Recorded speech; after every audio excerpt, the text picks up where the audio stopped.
By the way, after so much debate, yung climate change, pipirmahan ko, it was a unanimous vote except for one or two.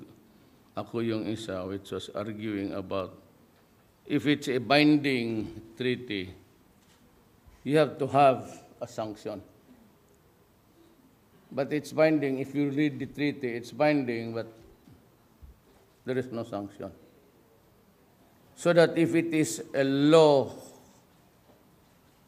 country in terms of economic level, the big ones will always force you to do it. But if it is the highly industrialized countries, there's nothing you can do about it. Because yung sanctions cannot be done by the smaller nations, let alone without the powers of pressure. The name of the game is pressure. And isa pa dyan, do you get the money? Now remember, contrary to the popular belief, we read the contract word for word. Yung pera na to be culled sa mga rich industrial countries, hanggang doon lang. And there is no binding agreement that they have to pay this and that. At yung sabi nila na they're forced to say that, sali na tayo dito, at kung magkaroon tayo ng damage, makakolekta ka dyan sa 200 million revolving fund, o 300 billion or million. But whatever it is, the industrial countries have been known not to honor financial obligation, especially America. It has not paid its dues to the United Nations. Late yan sila magbayad. At hindi kung hindi ka makabayad dyan sa America, United Nations, mas lalo na kung... So it's more or less a problem of perception. But Yasa presented the strongest argument against it, although later bumigay siya.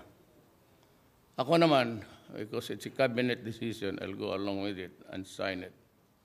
As I promised you, I will not solve this problem alone.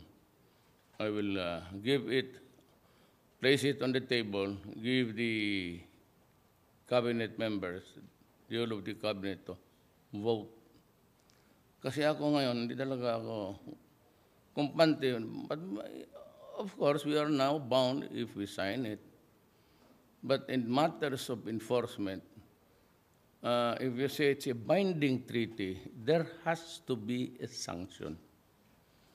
So otherwise, if you don't, there's something coming up your way. The problem is read again, and you'll find that there is sanction. Even in the matter of contributing the money to a common fund, read again, because it does not say about payment of damages that you may incur in a storm or a typhoon like Yolanda. That money you can borrow to build your anti-pollution, anti-carbon emission. It is a money that has to be used in a different way, not an outright payment for the damages. For after all, ang hinihingi lang nila sa atin is 0.3, with China about 24 carbon emissions footprints. Tayo 0.3 lang ang hinihingi nila sa atin. But ang national law natin says that over the years, we will have to reduce it by 70, if I'm not mistaken. Hindi na kaya sobra nga eh. Ang hinihingi nila, 0.3. There's really no point in even insisting on signing it. Because the national law, which binds us only, says that we have to reduce it by 70. Look at the law. Hindi na kailangan nga eh. 0.3 lang hinihingi nila. We overshot it by 1,000 miles. 70 yung atin.